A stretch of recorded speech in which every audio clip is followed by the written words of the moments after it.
ഈ സുന്ദരി Delhi Indira Gandhi international എയർപോർട്ടിന്റെ terminal 3-ലെ ചുവരിലാണ്. ഒരു യാത്രയ്ക്കൊരുങ്ങി ഇവിടെ വന്നിരിക്കുകയാണ് ഞാൻ. ഇമിഗ്രേഷൻ പരിശോധനയൊക്കെ കഴിഞ്ഞു. സെക്യൂരിറ്റി പരിശോധന കഴിഞ്ഞു. ഡ്യൂട്ടി ഫ്രീ ഷോപ്പിനകത്തുകൂടി വേണം ഇനി ഗേറ്റിലേക്ക് പോകാൻ. പുതിയൊരു തന്ത്രമാണിത്. പരിശോധനയൊക്കെ കഴിഞ്ഞാൽ മദ്യത്തിനും പെർഫ്യൂമുകൾക്കുമെല്ലാം ഇടയിലൂടെ നടന്ന് ഗേറ്റിലേക്ക് പോകണം. രണ്ടു വശത്തും പ്രലോഭിപ്പിച്ചുകൊണ്ട് മദ്യവും പെർഫ്യൂമുകളുമെല്ലാം നിരത്തിവെച്ചിരിക്കുന്നു. അതിന്റെ മാദകമായ പരസ്യങ്ങൾ. അതെല്ലാം പിന്നിട്ട് ഞാൻ ഗേറ്റിലേക്ക് നടക്കുകയാണ്. Delhi Indira Gandhi international airport terminal 3 ഏറ്റവും ആധുനികമായ ഒന്നാണ്. മദ്യക്കുപ്പികൾ മാത്രമല്ല, രണ്ട് സൈഡിലും മദ്യഷോപ്പുകളുമുണ്ട്.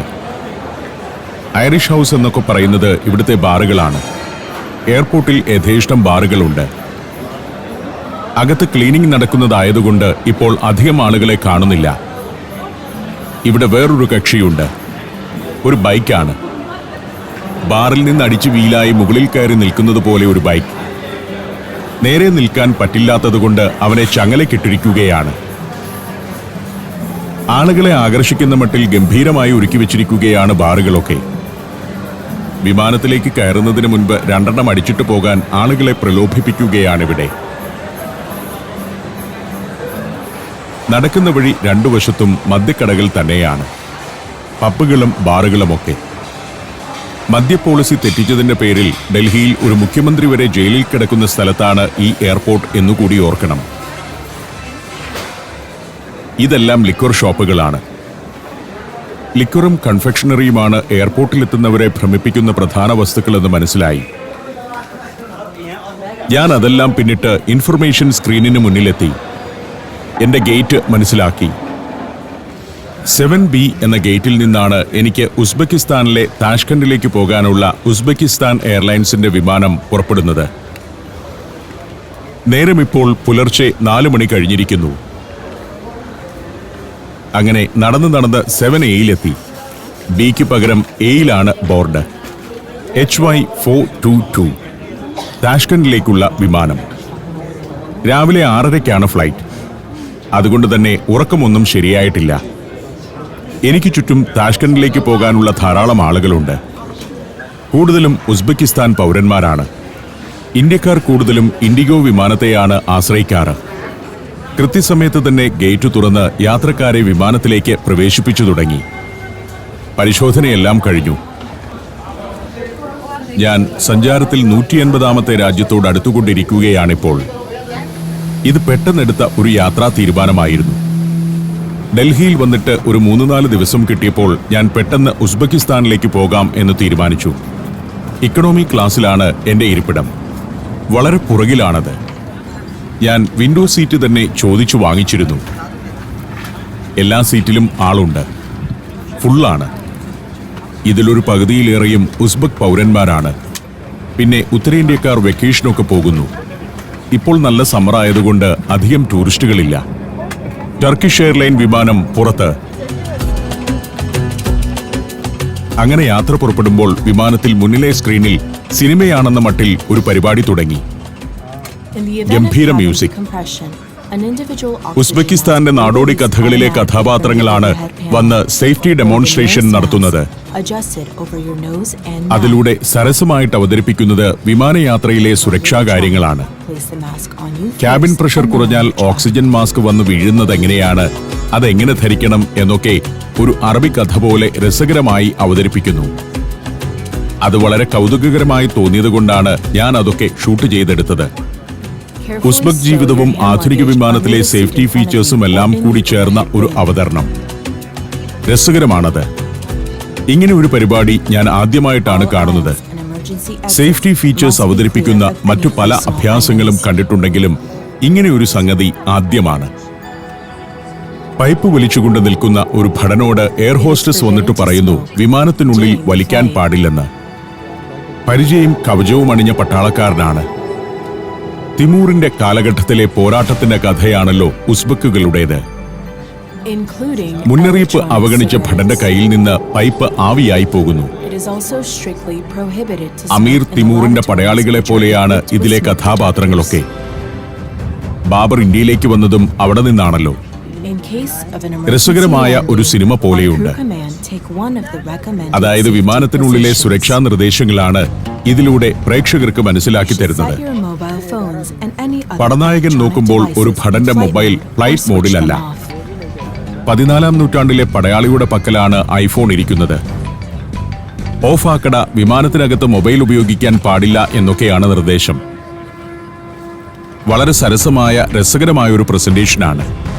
സാധാരണയായി ഒരു എയർ ഹോസ്റ്റസ് വന്നിട്ട് മസില് പിടിച്ച് അവിടെയൊക്കെയാണ് സുരക്ഷാ സംവിധാനങ്ങൾ, അവിടെയാണ് സുരക്ഷാ വാതിലുകൾ, വിമാനത്തിന്റെ ടോയ്ലറ്റിനകത്ത് സിഗരറ്റ് വലിക്കരുത് എന്നൊക്കെ ആംഗ്യം കാണിക്കുന്നതാണല്ലോ പതിവ്.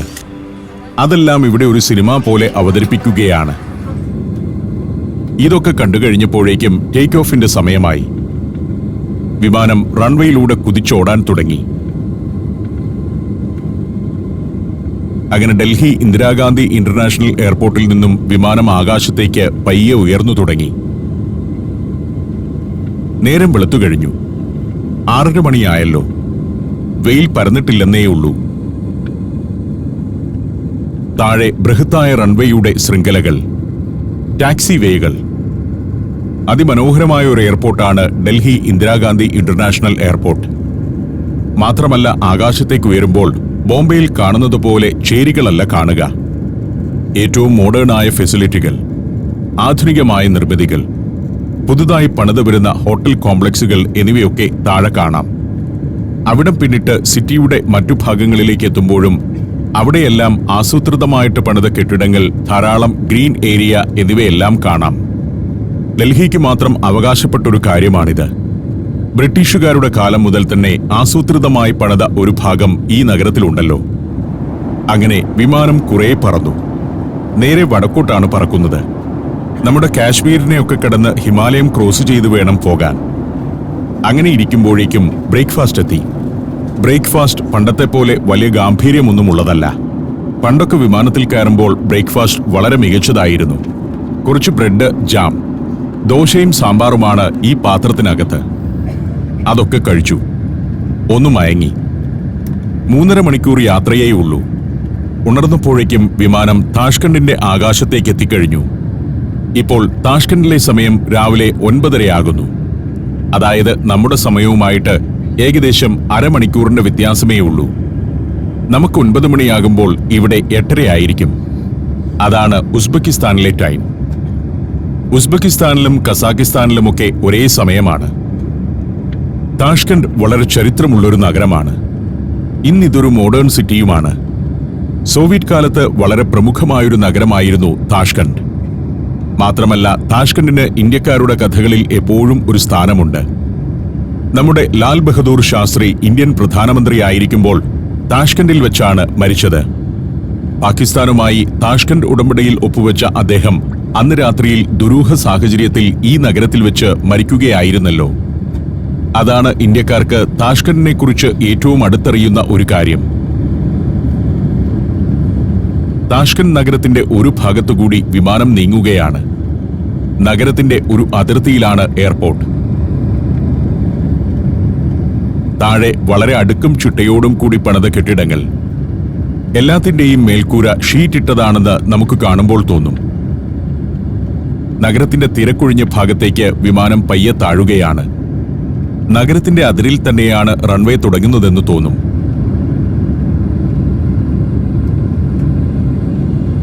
അങ്ങനെ പുതിയൊരു രാജ്യത്ത് ഇറങ്ങുകയാണ്. 146ാമത്തെ രാജ്യത്ത്, ഉസ്ബെക്കിസ്ഥാൻ. വിമാനം റൺവേയിലേക്ക് ഇറങ്ങിക്കഴിഞ്ഞു. മധ്യേഷ്യയിലെ പ്രധാനപ്പെട്ടൊരു നഗരമാണ് താഷ്കണ്ട്. അതുകൊണ്ട് തന്നെ ഇവിടുത്തെ വിമാനത്താവളത്തിനും വലിയ പ്രാധാന്യമുണ്ട്. ഉസ്ബെക്കിസ്ഥാൻ എയർലൈൻസിന്റെ വിമാനങ്ങളൊക്കെയാണ് ആ നിരന്നു കിടക്കുന്നതിൽ പലതും. അതുകൂടാതെ സ്ഥിരം സർവീസ് നടത്തുന്നതല്ലാത്ത മിലിറ്ററിയുടേതോ ചരക്ക് നീക്കത്തിനുള്ളതോ ആയ വിമാനങ്ങളും കാണാം. ചിലത് സോവിയറ്റ് കാലഘട്ടത്തിലേതാണെന്ന് തോന്നുന്നു. വിമാനം നിന്നാൽ ഉടനെ തന്നെ സീറ്റിൽ നിന്ന് എഴുന്നേൽക്കുക എന്നതാണല്ലോ ഒരു നാട്ടുനടപ്പ്. എല്ലാവരും എഴുന്നേറ്റു. പുറകിലത്തെ വാതിലും തുറന്നിട്ടുണ്ടെന്ന് പറഞ്ഞപ്പോൾ മനസ്സിലായി നമ്മൾ ഗോണി വഴി നിലത്തിറങ്ങിയിട്ട് വേണം പോകാനെന്ന്. എയറോ ബ്രിഡ്ജ് ഒന്നുമില്ല. അങ്ങനെ മുൻപിലെയും പിന്നിലെയും വാതിലുകളിലൂടെ ആളുകൾ പുറത്തേക്കിറങ്ങി. ബസ്സുകൾ പുറകിലും മുന്നിലും വന്ന് നിൽപ്പുണ്ടായിരുന്നു. ഞാൻ പുറകിലത്തെ ബസ്സിൽ ചെന്ന് കയറി. മുമ്പിലത്തെ ബസ്സിലേക്കും ആളുകൾ കയറുന്നുണ്ട്. ഇതാണ് ഉസ്ബെക്കിസ്ഥാൻ എയർലൈൻസിന്റെ വിമാനത്തിന്റെ രൂപം. ആളുകളെല്ലാം ബസ്സിലേക്ക് കയറി വന്നു. ഉസ്ബെക്കിസ്ഥാനിൽ നിന്ന് ഇന്ത്യയിലേക്ക് പലരും ബിസിനസ് ആവശ്യങ്ങൾക്കും ട്രീറ്റ്മെന്റിനുമൊക്കെ വരുന്നുണ്ട്. വിമാനത്തെ ഒന്ന് ചുറ്റിയാണ് ബസ് കടന്നു പോകുന്നത്. താഷ്കന്റ് ആസ്ഥാനമാക്കിയാണ് ഉസ്ബെക്കിസ്ഥാൻ എയർവേസിന്റെ പ്രവർത്തനം. 39 വിമാനങ്ങളാണ് ഇവർക്കുള്ളത്. സോവിയറ്റ് യൂണിയന്റെ തകർച്ചയെ തുടർന്ന് 1992-ൽ ഈ രാജ്യത്തിൻ്റെതായ ഒരു വിമാന കമ്പനി നിലവിൽ വരികയായിരുന്നു. Saudi Arabia, United Arab Emirates, Kuwait. സഞ്ചാരം വോള്യം നമ്പർ 20. ഫുൾ HD-യിലുള്ള അപൂർവ ദൃശ്യയാത്രാ വിവരണ ശേഖരം ഉടൻ സ്വന്തമാക്കാൻ സഞ്ചാരം എന്ന് SMS ചെയ്യൂ.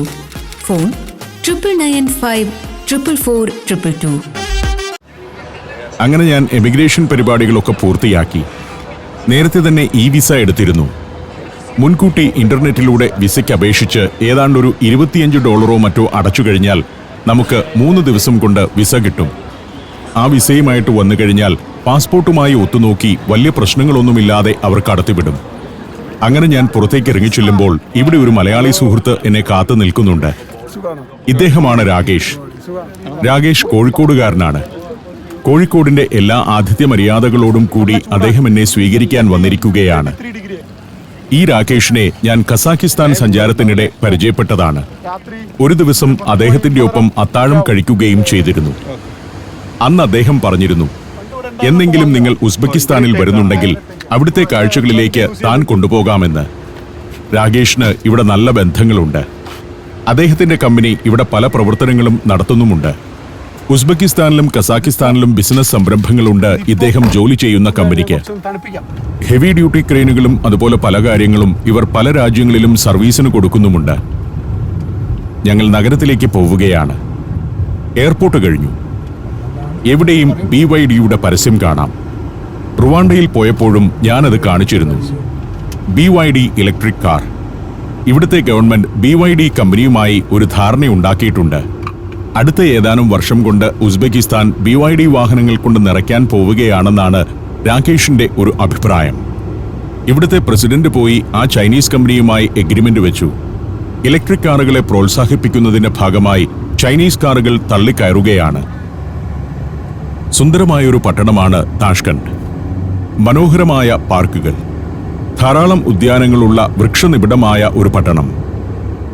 സോവിയറ്റ് കാലഘട്ടത്തിന്റെ അച്ചടക്കവും നഗരാസൂത്രണവുമെല്ലാം ഇപ്പോഴും കാണാം. വീതിയാർന്ന പാതകൾ, വഴിയോരങ്ങളിലെ ഉദ്യാനങ്ങൾ, ഗംഭീരമായ പൊതുസ്ഥലങ്ങൾ. അതിമനോഹരമാണ് നഗരത്തിന്റെ എല്ലാ ഭാഗവും. രാവിലെ 10 മണിയാകുന്നതേയുള്ളൂ. എയർപോർട്ടിലെ പരിപാടിയൊക്കെ പെട്ടെന്ന് കഴിഞ്ഞതിനാൽ 10 മണിയായപ്പോഴേക്കും ഞാൻ പുറത്തിറങ്ങി. സത്യത്തിൽ എനിക്ക് നല്ല ഉറക്കം വരുന്നുണ്ട്. ഇന്നലെ രാത്രി കാര്യമായി ഉറങ്ങിയിട്ടില്ല. പോകുന്ന വഴിക്ക് സോവിയറ്റ് കാലഘട്ടത്തിലെ അപ്പാർട്ട്മെന്റുകളാണ് ഇടതുവശത്ത് കാണുന്നതെല്ലാം. ക്രൂഷ്ചേവിന്റെ കാലത്ത് എല്ലാ സോവിയറ്റ് നാടുകളിലും പണിത അപ്പാർട്ട്മെന്റുകൾ. ചിലയിടത്ത് യൂണിവേഴ്സിറ്റികൾ, സാംസ്കാരിക കേന്ദ്രങ്ങൾ, മ്യൂസിയങ്ങൾ. അതിലൊക്കെ ആ സോവിയറ്റ് നിർമ്മാണ കല കാണാം. വലിയൊരു പ്രദേശം മുഴുവൻ ഇത്തരത്തിലുള്ള വൃക്ഷനിബിഡമായ ഉദ്യാനങ്ങളാണ്. ആളുകൾക്ക് വിശ്രമിക്കാനും ജോഗിംഗ് നടത്താനും വെറുതെ തണലിലിരിക്കാനും പറ്റുന്ന സ്ഥലം. പക്ഷെ ഞാൻ വന്ന ഈ സമയത്തിനൊരു കുഴപ്പമുണ്ട്. രാകേഷ് അതാണ് പറയുന്നത്. ഇപ്പോൾ 40 ഡിഗ്രി സെൽഷ്യസ് വരെയാണ് ചൂട്. ഇത് താഷ്കണ്ടിലെ വെസ്റ്റ് മിനിസ്റ്റർ യൂണിവേഴ്സിറ്റിയാണ്. ഒരു ക്ലാസിക് മന്ദിരം. അവിടെയൊക്കെ പിന്നിട്ട് ഞങ്ങൾ അമീർ തിമൂർ സ്ക്വയർ എന്ന് പറയുന്ന ഒരു ഭാഗത്തേക്ക് എത്തുകയാണ്. അതിനടുത്തു തന്നെ പ്രധാന ഭാഗത്ത് ഹോട്ടൽ ഉസ്ബെക്കിസ്ഥാൻ. ഞാൻ അവിടെയാണ് ഹോട്ടൽ മുറി ബുക്ക് ചെയ്യാൻ ആദ്യം പ്ലാൻ ചെയ്തിരുന്നത്. പക്ഷേ ഇതിന്റെ ഒരു റേറ്റിംഗ് ഒക്കെ തീരെ മോശമായതുകൊണ്ട് ചെയ്യാത്തതാണ്. ഇവിടുത്തെ ഒരു ലാൻഡ്മാർക്ക് ബിൽഡിംഗ് ആണ് ഹോട്ടൽ ഉസ്ബെക്കിസ്ഥാൻ. ഇത്തരത്തിലുള്ള ഹോട്ടലുകൾ ഒരു കാലത്ത് എല്ലാ സോവിയറ്റ് റിപ്പബ്ലിക്കുകളിലും ഉണ്ടായിരുന്നു. Hotel Uzbekistan, hotel Kazakhstan, hotel Ukraine എന്നിങ്ങനെയുള്ള ഹോട്ടലുകൾ. ഇത് ഇവിടുത്തെ ഒരു കൾച്ചറൽ സെന്ററാണ്. Palace of International Forums Uzbekistan എന്നാണ് അറിയപ്പെടുന്നത്.